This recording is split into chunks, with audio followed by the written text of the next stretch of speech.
No se crean, hermanos, solamente pagando respetos. Dice la palabra del Señor que debemos de honrar al quien honra merece, Romanos capítulo 13. Y por lo tanto, en esta ocasión, ¿verdad? Nuestro hermano Ramiro, que ha estado predicando la palabra del Señor 50 años, merece ese respeto, esa honra de parte de nosotros, y por eso digo lo que digo. Pero en esta tarde vamos a continuar con el estudio que hemos estado estudiando. Ya la última lección sobre la última lección de la disciplina congregacional.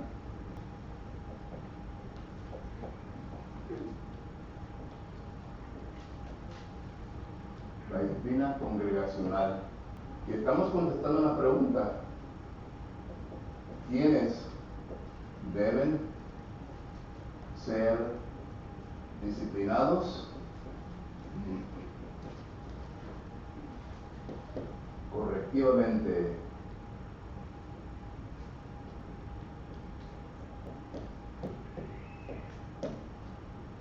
¿Quiénes deben ser disciplinados correctivamente?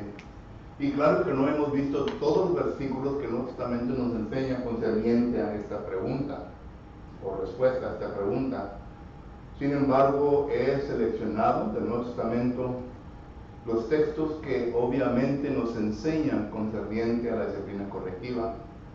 Aunque los textos que hemos estudiado, que hemos leído, no nos aclara detalladamente el proceso de la disciplina correctiva, sin embargo, hemos inferido, a consecuencia de lo que el Señor Jesucristo estableció en Mateo capítulo 18, versículo 15 en adelante, el proceso que envuelve la disciplina correctiva. Y esperemos, ¿verdad?, que en esta congregación nunca se llegue de usar este tipo de proceso. Sin embargo, siempre es bueno entenderlo, conocerlo, por varias razones. Número uno, porque es mandamiento de Dios a toda congregación, a toda iglesia de Cristo. Y no lo hemos visto en las congregaciones, no hemos oído de esto últimamente. Anteriormente, en los tiempos pasados, sí se oía mucho la disciplina congregacional. E incluso, no sé si acaso usted recuerda el caso bien famoso que salió por la televisión de la Iglesia de Cristo, de una congregación americana en Oklahoma. Entrevistaron al predicador y a la hermana, y qué triste que todo esto se hizo público. A la hermana que cometió adulterio y que no quería arrepentirse de su adulterio, y pues ella puso abogado. Lo puede leer, hermano, salió una noticia, salió por todos lados. Ella puso abogado, y entonces en vez de ser cosa privada se hizo pública, salió en todas las estaciones del televisor, las noticias nacionales, y se hizo algo grande. E incluso entrevistaron a un hermano de Tennessee, el hermano Garden Elkins. Y el hermano Garden Elkins es una Biblia caminando. Contestó bien las preguntas que se le hizo a la hermana. O sea que a la iglesia se le estaba nombrando y mirando como un cult, un grupo de personas que forzamos a los miembros de la congregación y no se dejan que tengan libertad. Eso es mentira. Nosotros nunca hacemos eso, sino que solamente predicamos y enseñamos la palabra de Dios. Pero sí hizo algo grande. Hoy en día no se ve nada de eso, quizás porque eso dejó un sabor malo, amargo en la boca de muchos, y por lo tanto ahora no quieren llegar a ese punto. Pero como vuelvo a repetir, es un mandamiento de Dios. Y esto es lo que estamos viendo. La disciplina congregacional, quienes deben de ser disciplinados correctivamente. Recuerden que hablamos de dos disciplinas: la disciplina instructiva. La disciplina instructiva es lo que hacemos cada miércoles, cada domingo, por medio de clases, por medio de predicación. Cuando ya uno, como miembro del cuerpo de Cristo Jesús, se sale fuera del orden que se ha establecido en la palabra del Señor, entonces ya se viene a usar la disciplina correctiva. Y en este caso tenemos ancianos, son los ancianos los cuales toman la iniciativa en el proceso de la disciplina correctiva. Y claro que el último paso, ¿verdad?, será entregado a la congregación, pero ellos son los que inician la disciplina correctiva. Y vuelvo a repetir, espero que nunca la lleguemos a usar aquí en nuestra congregación.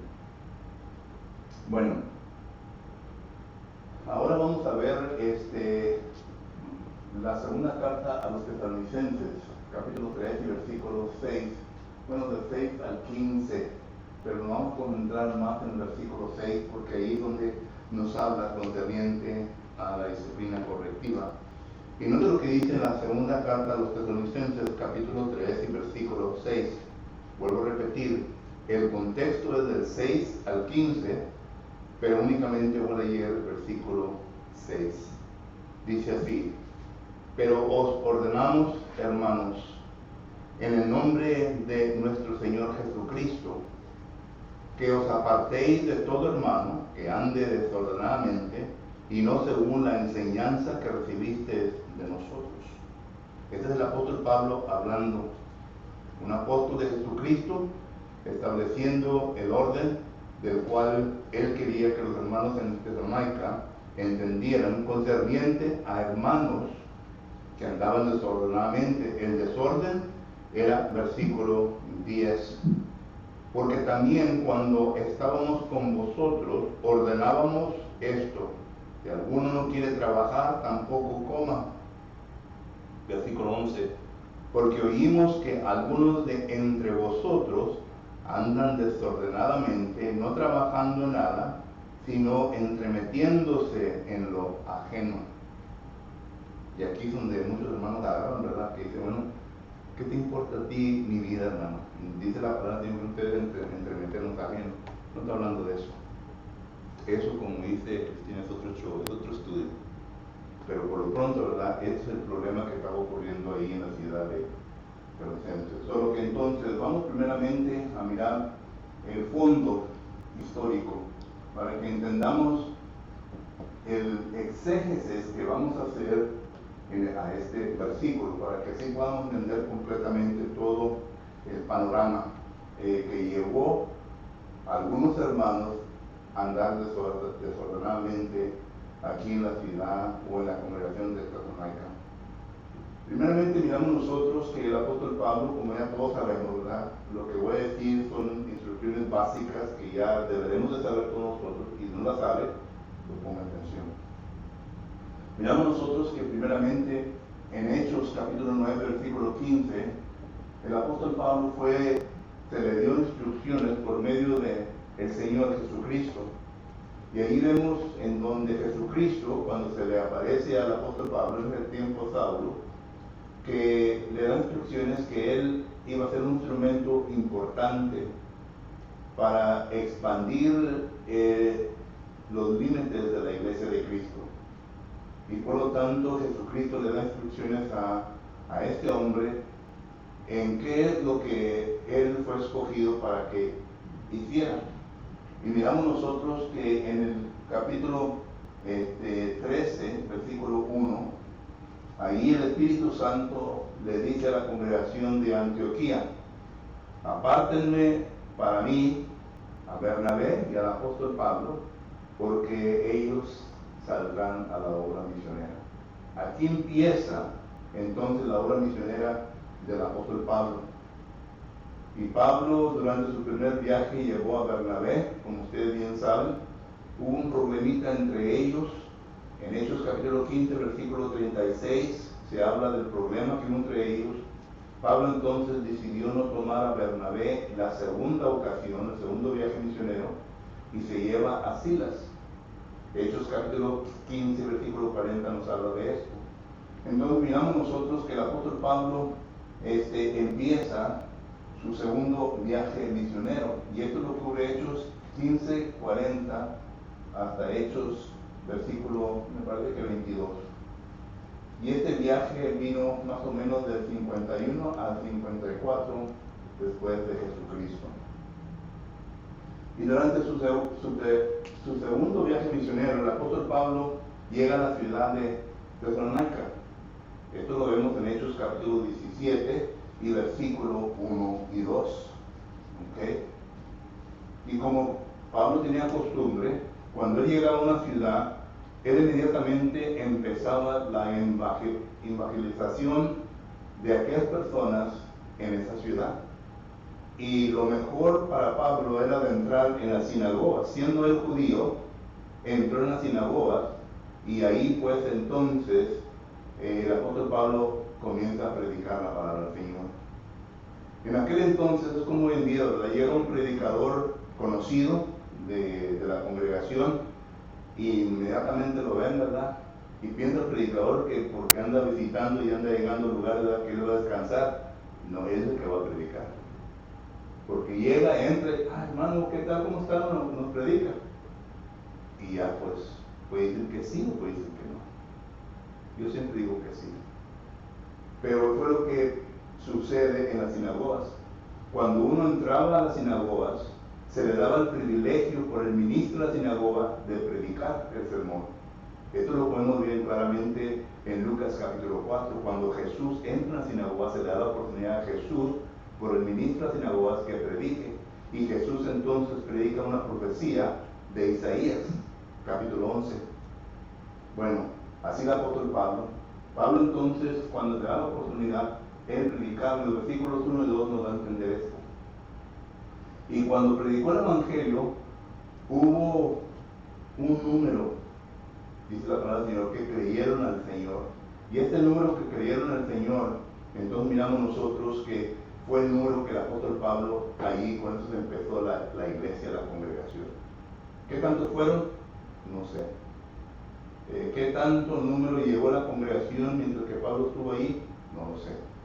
Pero estos fueron los hermanos que empezaron la congregación ahí en la ciudad de Tesalónica. Y en 1 Tesalonicenses capítulo 1 versículo 6 dice el apóstol Pablo cuando escribe su epístola, primera epístola, que en gran tribulación ellos recibieron el mensaje. Ahora, ¿cuál fue la gran tribulación? ¿Sería la persecución de los judaizantes? ¿Sería la persecución de los de Roma en aquel entonces?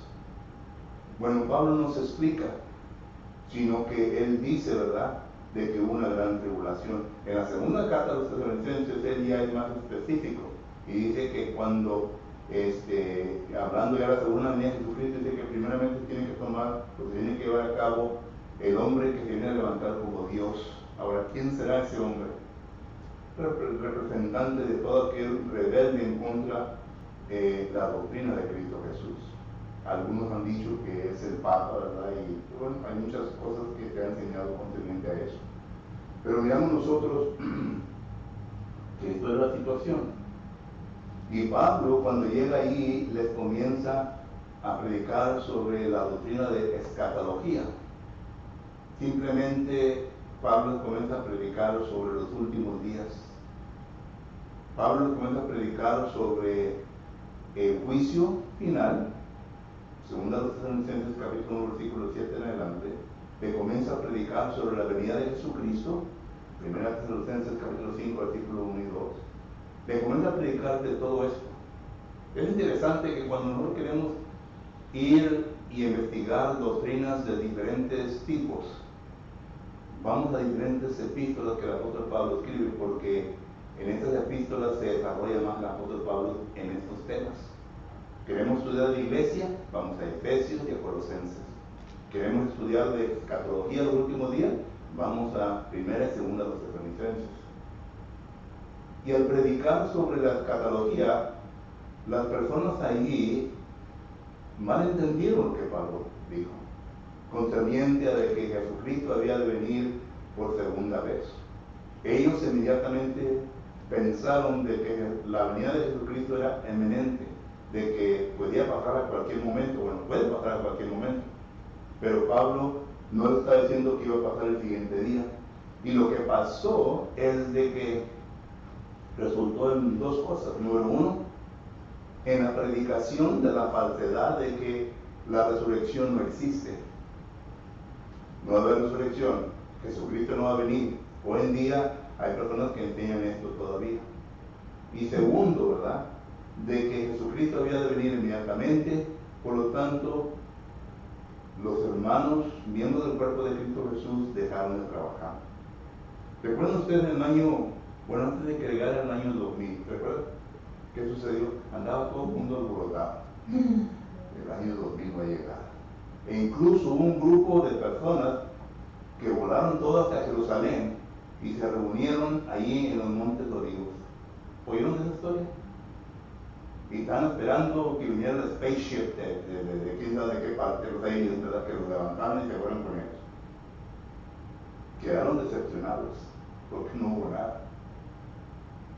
No hubo nada de spaceship, de satélite, de otro mundo, no hubo nada. Pero en Jerusalén es como un avión, hermano, de los que vienen de otro lugar, que tienen a levantarlos. Lo llamaban el cometa, que esperaban el cometa que Dios venía. Y ellos están esperando a alguien que viniera a levantarlos, ¿me entiendes? Se subieron hasta el monte más alto, ahí están esperando, se vistieron de ropa blanca y están esperando que salieron las noticias, entrevistaron al Señor, ¿verdad?, según el pastor de ellos, y ahí dijo sus mentiras, ¿me entiendes? Pero la cosa es de que nada pasó. Entonces, esto era el problema de sus hermanos. Ellos pensaban que Jesucristo iba a venir. Ahora, se vistieron de blanco, yo no lo sé. Fueron al monte de los olivos, yo no sé, pero este es el problema. Y no andaban trabajando. Y los hermanos, quienes no pensaron de esa manera, ellos sí tenían su negocio, andaban trabajando. Y estos hermanos se andaban entremetiendo en la vida de ellos. Solo que andaban desordenadamente. Ese es el desorden que ocurrió ahí en la ciudad o en la congregación de Tesalónica. Y esto fue lo que Pablo entonces está tratando. Pero al usar la palabra desordenadamente, entonces ya cubre un área general que vamos a hablar. Porque ya para nosotros es una aplicación diferente. ¿Okay? Puede ser de que mal entiendamos la segunda venida de Jesucristo, pero aplica también otra cosa, porque la misma palabra, atacados, que es la palabra griega, desordenadamente, significa, ¿verdad?, solamente ser desviados de un orden. Y cuando ya se usa desviado de un orden, generalmente, entonces ya entramos en algo más amplio. ¿Ok? Entonces, lo que pregunta comentarios del fondo histórico, hermanos, porque vamos a entrar entonces al exégesis. ¿No? Ok. No, pues digo, ¿verdad? Esta es información básica aquí. Entonces entramos, noten aquí el uso de lo que estamos estudiando los miércoles. Entramos primeramente en la primera cláusula independiente. ¿Qué es una cláusula independiente? A ver, ¿alguien me puede explicar? Ahorita están poniendo atención. No ponen mal, ¿no? ¿Qué es una cláusula independiente? Ok.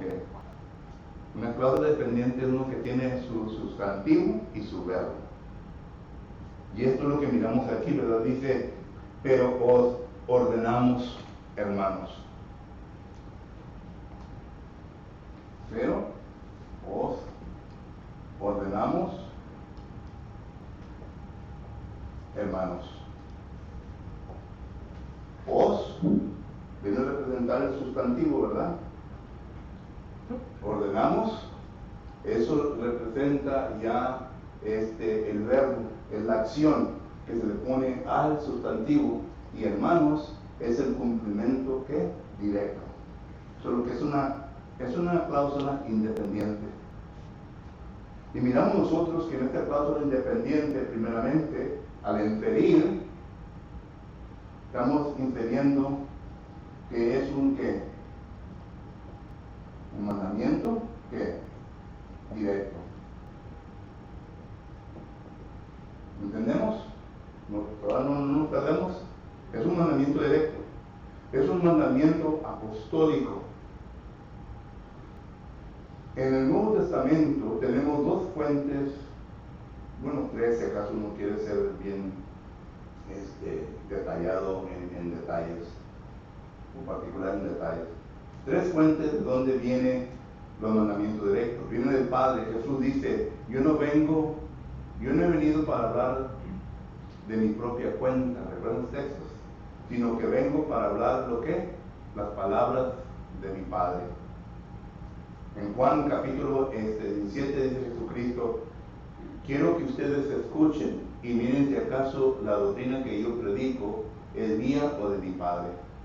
Y claro que era del Padre, pero que la primera fuente viene del Padre, a Jesucristo. Jesucristo entonces escoge a sus apóstoles.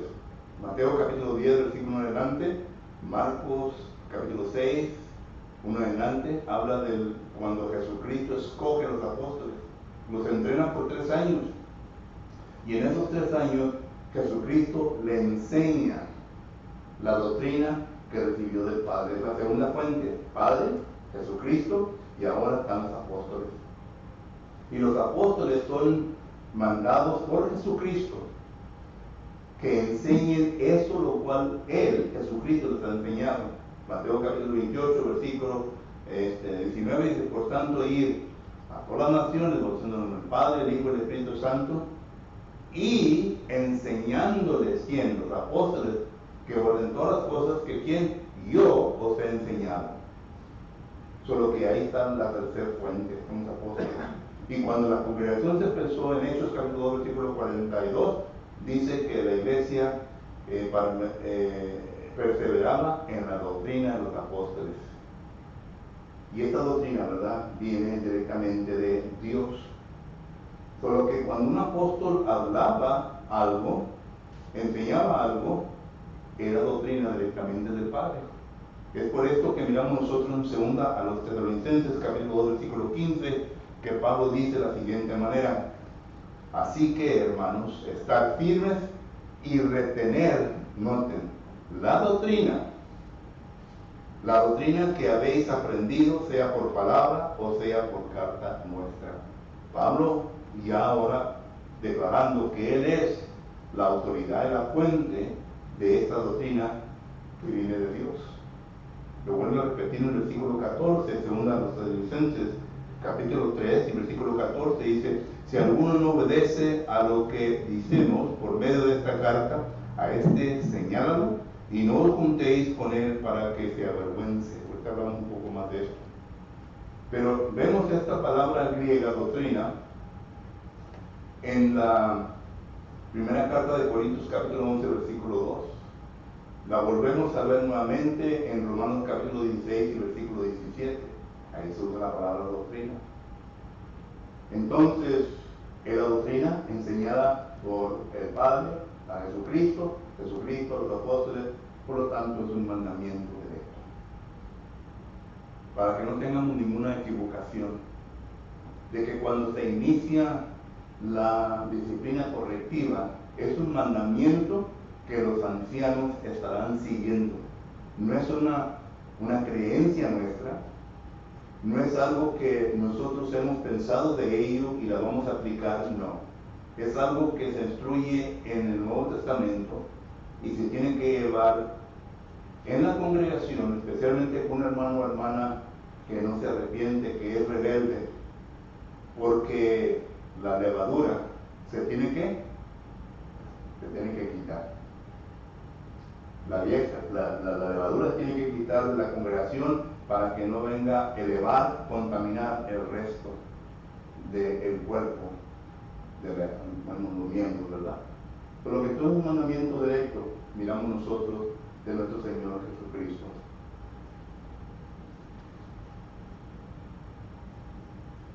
¿Tienen pregunta o comentario de esto, hermanos? Porque vamos a ver de cláusula en cláusula. Entonces llegamos al punto, ¿a quién se le aplica este mandamiento? Bueno, miramos la última parte de este texto, dice que os apartéis de todo hermano que anda desordenadamente. Bueno, Vamos a mirar la cláusula de todo hermano que ande desordenadamente. Otra vez, esta porción de la oración es una cláusula independiente. Tiene su sustantivo, tiene su verbo. Y miramos nosotros a los que andan, para poner más puesto, ¿verdad? Hermanos que anden desordenadamente.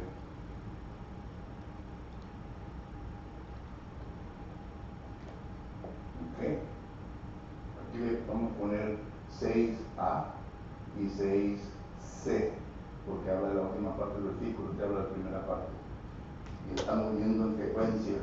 Es un mandamiento directo de Dios que se aplica a quién? A los hermanos que andan desordenadamente. La palabra desordenados es la palabra griega que quiere decir uno que se viene a desviar. Se usa, según W. E. Vines, el lexicógrafo, dice que es una orden militar y es más a que cuando el soldado anda en marcha, el soldado tiene que marchar en una fila bien derecha, ¿verdad? No puede salir de ahí. Y si se sale, se desvía un poquito fuera de orden. Eso es lo que se refiere a esta palabra. Para nosotros cristianos se refiere a lo siguiente. Hemos hablado ya de la doctrina. En la doctrina, hermanos, miramos nosotros que ya se ha establecido varias cosas. En la doctrina tenemos nosotros enseñanza bíblica en qué debemos de hacer para ser salvos. Se defina en el Nuevo Testamento en qué o cómo nosotros podemos vivir una vida santa. 1 Pedro capítulo 1 versículo 15 dice que toda vuestra manera de vivir debe ser ¿qué? Santa como Dios es santo. ¿Recuerdan esto? Entonces tenemos que vivir santamente ante Dios. Se nos ha dado la doctrina concerniente a nuestra adoración. Cuando tenemos aquel edificio no podemos hacer lo que nos da la gana, ¿verdad? Sino que tenemos que seguir un orden. Todo lo que usted ve aquí, ¿verdad? Es un orden que se encuentra en el Nuevo Testamento. Entonces así podemos ver nosotros que en el Nuevo Testamento se aclara todo esto. Y cuando nosotros salimos de este orden, entonces es cuando ya entonces se debe de amonestar a la persona para que vuelva al orden que está establecido. Y no es que a nadie le guste andar entremetiéndose en tus negocios. Eso es lo menos que queremos nosotros. Pero cuando nosotros nos desviamos del orden del patrón bíblico, es el negocio de los ancianos de esta congregación de entremeterse en ese negocio. Entendamos eso, hermanos. Hebreos capítulo 13, versículo 17 dice que nosotros debemos de ser obedientes a nuestros ancianos y debemos de sujetarnos a ellos, debemos de obedecerles. Solo que ellos tienen toda la autoridad de establecerse, ¿verdad? Y de entremeterse en los negocios nuestros espiritualmente. Ellos no van a andar mirando qué tanto dinero tiene en el banco usted. Ellos no van a andar mirando, ¿verdad? Muchas otras cosas. Pero ellos sí van a estar vigilando sobre nuestras almas para ver si nosotros estamos bien con el Señor. Y cuando ya se oye un rum rum, porque dicen, ¿verdad? El famoso dicho, en donde hay humo, ¿qué? Donde hay humo hay fuego. El humo no sale sin fuego, ¿verdad? Si hay una chispita ahí, sale un humito y algo está pasando ahí. Entonces ellos tienen la autoridad para investigar. Y cuando entonces se investiga y llegan a la conclusión de que están fuera de orden, entonces se empieza la amonestación. Ya entendemos lo que dice Mateo capítulo 18, ¿verdad?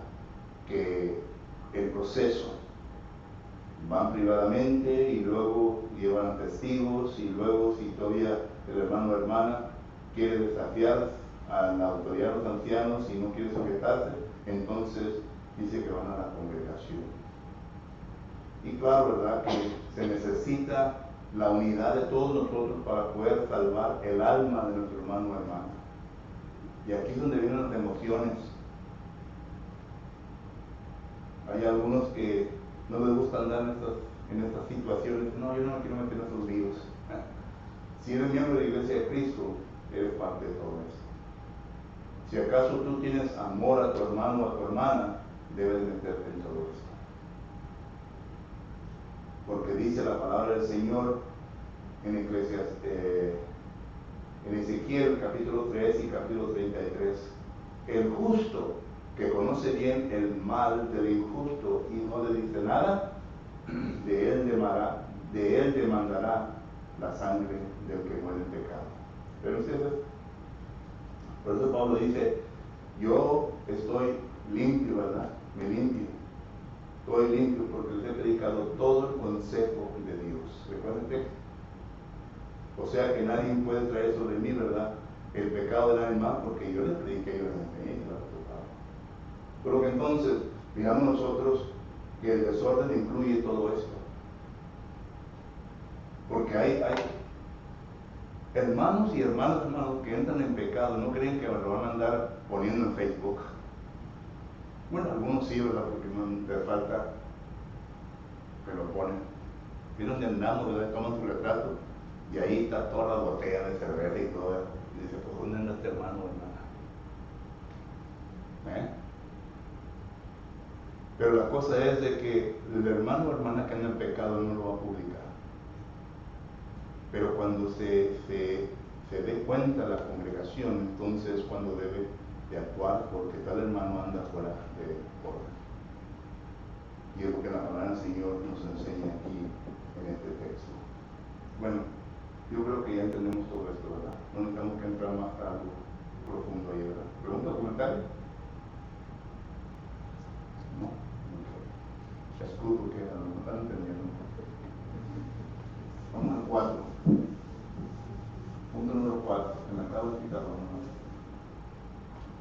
Entramos en la última cláusula de este versículo. La última cláusula, ¿verdad? El mandamiento directo, ¿a quién se le aplica? Al que anda desordenadamente. ¿Y cuál es el mandamiento directo? El mandamiento directo dice que os apartéis de todo hermano. Que os apartéis de todo hermano. Y claro, ¿verdad? Todo hermano que ande desordenadamente. Otra cláusula independiente. Tiene su sustantivo y su verbo. Entonces, que apartéis. Interesante esta palabra. La palabra griega estero, que quiere decir, bueno, la definición original de los lexicógrafos, encogerse, es decir, una cosa que tiene a encoger es una cosa que ya no tiene relación con lo que está alrededor, sino que ya se viene separada. Esta palabra se traduce en otros lugares evitar. Por ejemplo, en la segunda carta a los Corintios, capítulo 8, versículo 20, noten en cómo se viene a traducir esta palabra. Segunda de Corintios, capítulo 8, versículo 20, sí, es 8:20, dice, evitando. La palabra evitando es la misma palabra griega, steros. Vengan a evitar, no tengan compañerismo con tal persona. Ese es el mandamiento directo que Dios nos da. Porque aun cuando un hermano o hermana entra en pecado, un pecado serio, y se llega de apartar de la iglesia, y la iglesia no aplica la disciplina correctiva, la membresía cree que todavía tiene la libertad de juntarse con tal persona. Y con tal persona no debemos ni de comer, dice. El texto que estudiamos la semana pasada dice que no nos debemos de juntar con ellos, ni aún que comáis con ellos. Aquí ya usa la palabra apartar totalmente de tal persona. Y claro, ¿verdad? El fin de todo esto, Pablo lo dice aquí, para señalarlos y para que se avergüencen. La vergüenza en sí mismo, ¿verdad? Como que trae a la persona que se venga a arrepentir. Bueno, eso es lo que Dios espera. que se venga a arrepentir de su maldad, de su pecado. ¿Mande? Así es. Porque si acaso no le duele, hermanos, el compañerismo de la iglesia, o sea, que la separación de la iglesia, a mí me duele cuando yo salgo afuera, ¿verdad? Y que no estoy con ustedes, los extraño, hermanos. Siento algo en mí, ¿verdad? Les echo menos. Digo, mi esposa, me gustaría estar allá en Edinburgh ahorita. Venimos a formar un compañerismo, ¿verdad? En amor, que gracias a Jesucristo lo venimos a gozar uno con el otro. Y cuando esto entonces se viene a quebrar a consecuencias del pecado y nos apartamos, nos va a doler. Ahora, si a la persona no le duele, entonces algo está mal en la persona, ¿verdad? Es que nunca le importaba de la iglesia, nunca le importaba el compañerismo de los hermanos, ¿verdad? Pero el mandamiento es que nos debemos de apartar. Sí, podemos hablar con ellos, pero cada vez que hablamos con ellos, tenemos que amonestarles. Porque por un tiempo, miren, cuando una persona, ¿verdad? Cuando una persona entra a la iglesia, quita la iglesia, y entra a la iglesia, que entra el compañerismo, ¿verdad?, de todos los demás hermanos. Por los primeros 2 años, esta persona aún todavía tiene amistad, ¿verdad?, que no son miembros del cuerpo de Cristo Jesús. Eso lo enseña el libro de Hechos. El proceso se llama oikos. Oikos quiere decir casa, amistad. Incluso hay un hermano que ha hecho un estudio concerniente a esto, y así le nombra el libro, el evangelismo oikos. Y miramos nosotros que todavía no pierde la amistad de aquí, de este compañerismo. Y esto, hermano, este proceso lo han usado las personas del mundo. Cuando usted va y compra un carro, ¿qué le dan primero? ¿Me puedes dar 10 nombres de tus amigos? Te damos $50 si acaso un amigo tuyo compra un carro. ¿Nunca le pasa eso? El famoso Tupperware, hermano, el famoso Tupperware. Cuando iban a los parties de Tupperware, ¿qué decían? También lo mismo, ¿verdad? ¿No tienes amigas que podemos hacer parties ahí con tus amigas? Pero nosotros en la iglesia como que estamos bien relax y no queremos hacer nada de eso, ¿verdad? Cuando una persona viene a bautizarse es cuando debe tratar de evangelizar el resto del compañerismo de ellos que tienen con su familia y con sus amigos, porque es cuando más podemos lograr aquí. Ya cuando pasan 5 años, el compañerismo de estas personas ya viene a ser los hermanos en Cristo Jesús. Bueno, si son sinceros y quieren dejar el mundo, ¿verdad? Pero hay algunos que no, como quiera, quieren tener acá compañerismo con sus amiguitos, ¿verdad? Pero si son sinceros, ya estos comienzan a ser el compañerismo de ellos. Ya cuando pasan 4 o 5 años, ¿verdad?, se viene a formar un amor tremendo entre nosotros. Entonces, cuando este hermano o hermana, ¿verdad?, ya es retirado del grupo, ¿cómo cree usted que se va a sentir? Tiene 2 opciones: de regresar, arrepentirse y a regresar a esto, o de no arrepentirse y regresar al mundo. Y esto fue lo que hizo Demas. No Dimas, ¿verdad? Demas. Esto fue lo que hizo Demas, según de Timoteo 4:10. Entonces, esto es el propósito de Dios, que cuando un hermano o hermana llegue a estar en esta situación, que nos vengamos a apartar de él. Y el propósito, ¿verdad?, cuando se hace este proceso, la Biblia le nombra, 1 Corintios capítulo 5, entregarlo a ¿quién? A Satanás. Entregarlo a Satanás. Entregarlo, ¿verdad?, para que él se venga a dar cuenta lo que cuesta estar dentro de aquí, del cuerpo de Cristo Jesús. Porque dentro del cuerpo de Cristo Jesús no debe existir el pecado. ¿Recuerdan ustedes el libro de Josué, capítulo 7 de Acán? ¿Recuerdan Acán? Acán fue un hombre codicioso. Y cuando fueron a la guerra, ¿verdad? Lo que Dios le había prohibido, él lo tomó y vino y lo escondió ahí en su carpa. Y luego el pueblo de Dios, ¿verdad? Se topó con un pueblito bien chiquito, el Ai. Y Josué dice, manden unos cuantos hombres más para conquistar a esa ciudad. Pero la sorpresa de Josué, ¿verdad? Fue de que no pudieron conquistar.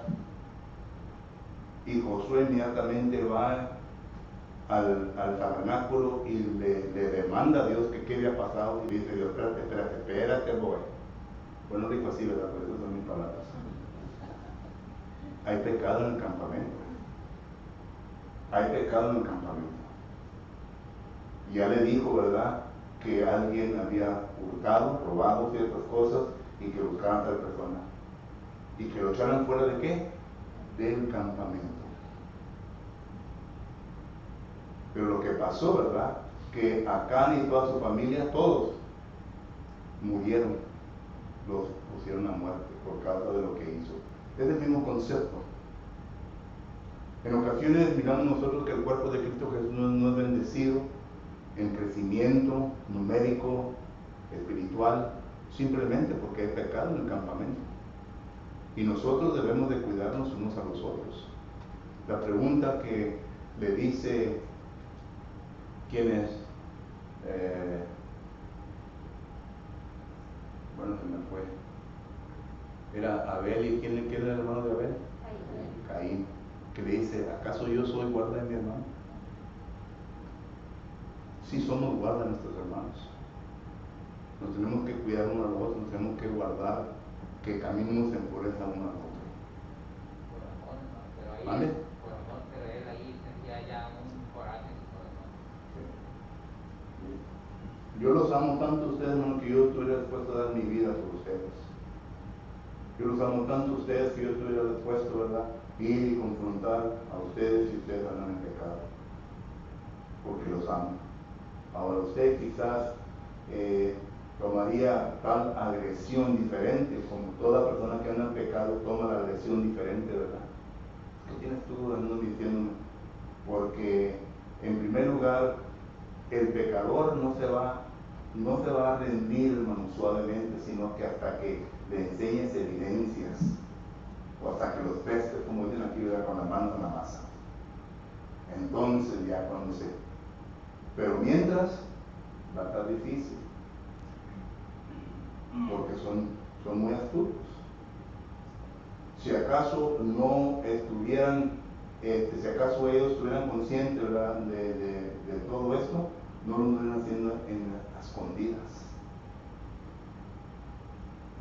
No en las escondidas, pero el pecado se hace a escondidas, porque saben bien que si alguien se da cuenta, va a ir terriblemente para ellos. Me recuerdo de un chiste, ¿verdad? Esos chistes que andaba un hijo y su papá, que andaban robando vacas. Y le dice el papá al hijo, quédate aquí, porque voy a ir a brincar la cerca y voy a hacer unas cuantas vacas. Dice, cuando mires a alguien que está mirando, me chiflas. Y el padre brincó la cerca y luego como se dijo, ¿qué tiene este? ¿Qué pasó, hijo? Lo están viendo, papá. Dijo, ¿quién lo está viendo? Ya sé. Que Dios nos estaba viendo. Y así es. A Dios no le escapa nada. Dice que los ojos de Dios, ¿qué? Corren continuamente sobre toda la faz de la tierra. Y no hay pecado de secreto para Él. Todo lo sabe. Si Dios lo sabe, entonces es bueno corregir nuestro pecado aquí en la tierra, porque llegando allá va a ser muy tarde. Allí no va a haber purgatorio como algunos dicen, ¿verdad? O second chance como algunos dicen. Ahí vamos a ir, apártate de mí a la izquierda, con los cabritos, dice, ¿verdad? Solo que en esta noche, ya me pasé un poco, en esta noche, la última lección, ¿a quiénes debemos de disciplinar correctivamente? a todo hermano, hermana, que ande desordenadamente y que no se arrepienta de su pecado. Y vuelvo a repetir, espero que nunca lo vengamos a usar aquí en esta congregación, pero ese es el mandamiento de Dios y debemos de respetarlo porque ahí está, como lo vemos en el Nuevo Testamento. Así que para resumir todo lo que hemos visto bajo esta pregunta, ¿quién debe ser disciplinado? Hechos capítulo 18, versículo 15, a todo hermano que peca. Pecado general. ¿A quién debemos disciplinar? A todo hermano que causa división y tropiezo en contra de la doctrina de Cristo. Romanos capítulo 16, versículo 17. ¿A quién debemos de perdonar? A todo hermano o hermana que viva inmoralmente ante los ojos de Dios. 1 Corintios capítulo 5, versículo 1 en adelante. ¿A quién debemos disciplinar correctivamente? A todo hermano o hermana que ande desordenadamente, no conforme a la doctrina que el Señor, los apóstoles nos han enseñado. ¿Pregunta o comentario, hermanos? Sí, hermanos. Es necesario que los cristianos, no es porque ellos se quieran entrometer o quieran arreglar un asunto, es porque Dios lo manda. Así es. Todos somos trabajadores de Dios y nosotros los cristianos tienen que obedecer, pero a los ancianos tienen más responsabilidad en la congregación, por eso ellos tienen la orden de obedecer. Así es. Otra cosa, si cualquier hermano que ande actuando mal, no nos apartamos de él, no tenemos una relación cercana y no nos brincamos este punto y seguimos con la misma relación, de nada sirve. El hermano que anda en pecado va a decir, oh, todo está bien, no pasa nada. ¿Cuál es el punto? Entonces, ese es uno de los que tenemos que los cristianos. O una de dos, o ama el mundo como Eva, o se arrepiente y vuelve a la iglesia. Así es. Y muchos hermanos y hermanas, por tal de no meterse en estos líos, hermano, mejor se mueven de aquí para allá. Y los de allá, hermano, bienvenido, hermana, bienvenido. Y no se informan con la congregación de donde vienen. Por eso es muy importante. Cuando alguien quiere poner membresía, bueno, qué bueno que quiere poner membresía. Pero ¿de dónde vienes? ¿Y por qué te quieres mover para acá? ¿Hay alguien ahí en la congregación con quien podemos hablar para que así pues esté todo correcto? Y si una persona es sincero, ¿verdad? Y no tiene nada que esconder, el hermano calculando, puede hablar con él, ¿verdad? No, hermano, lo sintemos haber perdido a esta familia, pero una familia muy trabajadora, una familia que se esfuerza para extender el reino del Señor, nomás que ellos decidieron moverse, y que el Señor les bendiga y adelante. Les van a hacer una ayuda tremenda ahí en la congregación. Pero cuando ya dicen, no, esos hermanos salieron con bastante pecado aquí, hermano, cuídense con ellos, porque están tremendos. Entonces ya es obligación de los ancianos, porque ellos son los que tienen que estar vigilando sobre todo esto. Solo que, sí, es una responsabilidad tremenda que Dios le ha puesto sobre los hombros de los ancianos. Y por eso, primero los Tesalonicenses capítulo 5, versículo 11 en adelante, dice que debemos de estimarlos por el trabajo que ellos hacen. No chiflarlos, bro, ok, no más estimarlos. That's a joke, bro, ok. Sí, hermanos, es un trabajo muy difícil. Y por eso es que muchos no desean ser ancianos, porque saben bien lo que les espera. Porque ya cuando uno va a ser anciano, ahora tienes que quitarte el saco, roll up your sleeves en veces y entrarle. No es cosa fácil, pero es algo necesario en el cuerpo de Cristo Jesús. Y yo admiro a los hermanos que tienen ese deseo y que quieren ser parte de la solución y no del problema, que quieren ayudar a la iglesia de Cristo a expandirse con su santidad en este mundo. Yo les digo que es un trabajo muy difícil, porque yo fui anciano por 17 años y era predicador también, era double barrel, solo que trabajo un poco difícil, pero agradezco el trabajo de los ancianos. Un hermano americano le pregunté, le dije, hermano, ¿qué fue el primer pensamiento que te vino a la mente cuando te hicieron anciano? Él también era predicador. Yo andaba buscando contestaciones porque se me puso a mí esto del presente, ¿verdad? Y quería saber para acertar sí o no. Tenía el deseo. Y él me dice, hermano Rodríguez, lo primero que me vino a la mente es que comencé a odiar a los predicadores. Es un choque, hermano, ríanse, no, hombre, pues. Están muy, ustedes dicen que está flexible, brother. Me dice, no, lo primero, un pensamiento que a mí no fue de odiar a los predicadores, pero estaba jugando, ¿verdad? ¿Para qué me escogían decir, hermano? ¿Para qué me escogían de él? No, pero dejando ya todo aparte, hermano, de jugar y todo, sí es un trabajo difícil y debemos de respetarlo por el trabajo que hacen. De adelante, hermanos, ancianos, tienen mi apoyo y estoy seguro que tienen el apoyo de la congregación. Me he tratado de este caso de alguien que esté sujeto a la invitación en esta tarde. Le invitamos. Si usted no es miembro del cuerpo de Cristo Jesús y quiere ser miembro, pues ahí están los ancianos con quienes pueden hablar. Si usted ha fallado al Señor y tiene que hacer las cosas bien con Él, le invitamos para que pase al frente y arregle sus asuntos con el Señor. Que nos ponemos de pie y entonamos un canto de invitación.